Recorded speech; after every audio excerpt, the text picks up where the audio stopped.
I may have never worked IT in my life, but it doesn't take an IT specialist to figure out improvements that needs to be done on applications.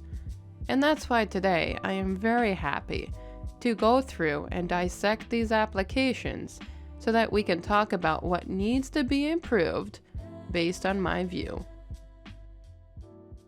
Last week on the Dash with Ash, I talked to you lovelies about the safety of these applications or companies and if they're even safe to work with.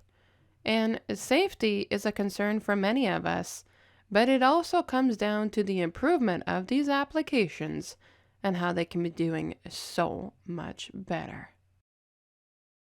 Now, before I get on to a safety measure that can be improved on these applications, I want to get down to the most important one on my list, which is tip baiting.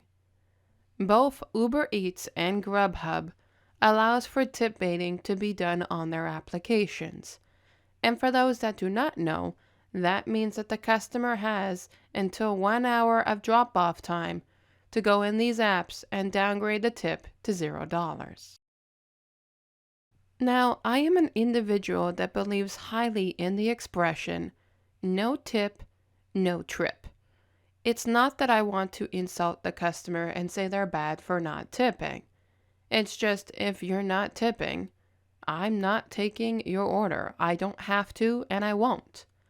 But for those that do tip, I have had it numerous times and I've stamped it across this YouTube channel, and if you're listening from Spotify, it's Dash with Ash in Canada. I have videos, a lot of videos, talking about the fact that I have been tip baited for absolutely no reason. Now, if I messed up, if I impacted your food quality, if I impacted your customer service in any shape, way, or form, and you impacted my survey because of it, then I would understand that I am not up for dispute upon that tip being removed because you felt so poorly about it that you felt the need to remove the tip. However, that has not been the case when it comes to me being tip baited, and that is something I want these applications to knock off. It is not fair to be mainly tip oriented and have your tip dangling and simply removed because somebody just wants to, or somebody thinks it's fun to see how fast will my delivery driver go if I put a bigger tip in front of them and simply watch us doing zoomies on the app. That is beyond disgusting to do to a human being just because you have the control. And I want these companies to do better by focusing on us drivers, the one that's doing the work for them, by revoking access to being able to tip bait. Instead, what these applications or companies should be doing is at the bottom of their screen after we've dropped off, they should have a tab saying, did something go wrong? List the options and allow them to get in contact with customer service. I spend far too much time getting their orders, dropping it off, and everything in between, to the point that I should not have to be waiting on hold to get customer service because it's not supposed to be my customer service experience, it's supposed to be my customers. So if we reverse the tables, at least customer support would be more towards the customers, less towards the gig workers, because we're not going to need it all the time because we're not going to be calling to get our tip back. And instead of hitting my $, simply impact my survey.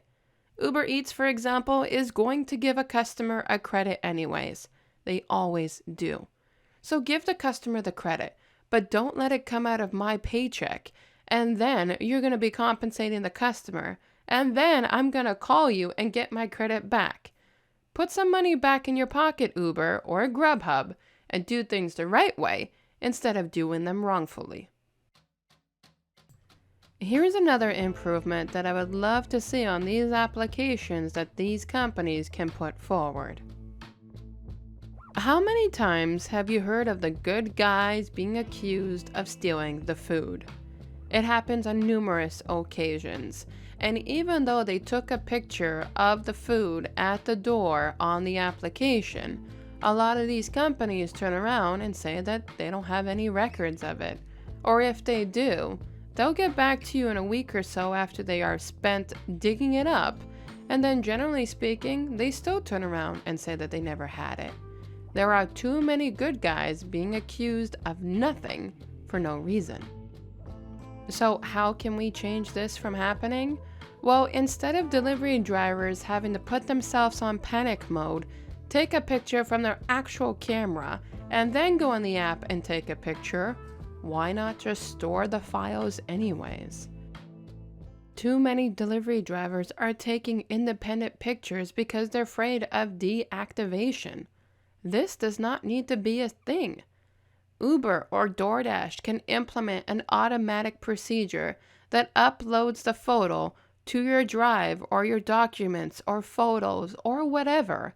And even if they want to set a 30-day or a 2-week expiration, then it self-removes itself.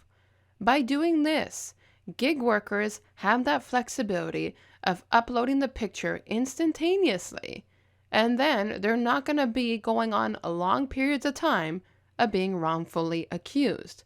I've sent you the proof. Go look at it and come back to me in a more timely fashion. I think that will be a much better strategy that these companies can implement. Here is something I would love to see implemented from these applications, but it has to be done correctly from the driver's side. It's kind of like a parking pass. Obviously, I don't think it's okay to park on crosswalks or even in handicap spots. Those are designated for specific people, and crosswalks are for people, not vehicles. But I've had it so many times that I'm driving to an apartment and I'm going into the parking lot. There's no side streets due to the snow, and I'm going into the parking lot and it's wide enough for 2 cars to fit, but there's no visitation spot for me to park. If that's the case scenario, I stick to the far right-hand side and I put my hazards on. But I can always still get a ticket because it's not a proper utilization of a parking spot. If these companies oriented a parking pass that I can either print out or have forward on my screen of my phone, I could say for a fact that I'm a delivery driver. Sure, you can go ahead and stick a sticker on your car, but you're doing that independently. If we do that independently, we are more likely to get a ticket from a police officer versus anything. But if these companies buckle down and implement that for us, because they are bigger than us, it can go a farther mile. But I don't know if it's going to be implemented the right way. And that's why I say the drivers need to be able to utilize it in a way that doesn't make us look like complete morons for parking on crosswalks. I do love exchanging a hello or a fellow greeting to a fellow gig worker. It's always nice. But I don't like being in an oversaturated market with too many drivers. And these companies can help us by implementing on their applications an update that lets us know that there's too many drivers in one location. These companies are quick to tell us where they need us drivers to go because it's busy. But they're not being fair in telling us avoid this spot, there's too many drivers, you are less likely to make money. A lot of us cannot stand an oversaturated market. So one update I would love to see from these companies is letting us know, whether it's a color grid or a pinpoint system, where delivery drivers are at what specific hour, so that if I don't want to get hit with crappy orders or not enough orders in between, I can simply dodge that market and go to another one. I think all of my Uber Eats delivery drivers, they can all relate to this one thing Uber does that's a huge pain point. They ask you for a picture whenever they find it convenient. Oh, I just declined 6 orders in a row, and now I'm put offline. I click to go online, and then I hear the huge dunk, which means take a picture. Since when is it okay to take a picture when you're on a boulevard, a highway, an autoroute, or anything of the above? Well, it's not.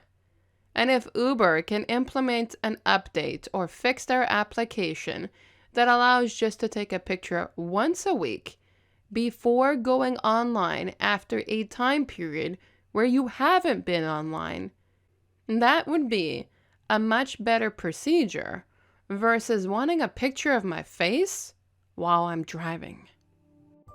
I think I can list 1,000 things that might need to be updated with these applications or these companies.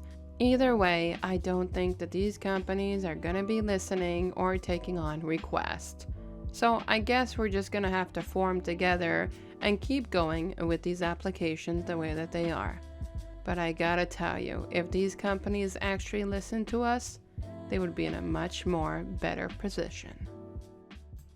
Next week on The Dash with Ash, we're going to be talking about grocery deliveries and being a gig worker. Truth be told, there's a lot behind it. I'll catch you, lovelies, in the next episode.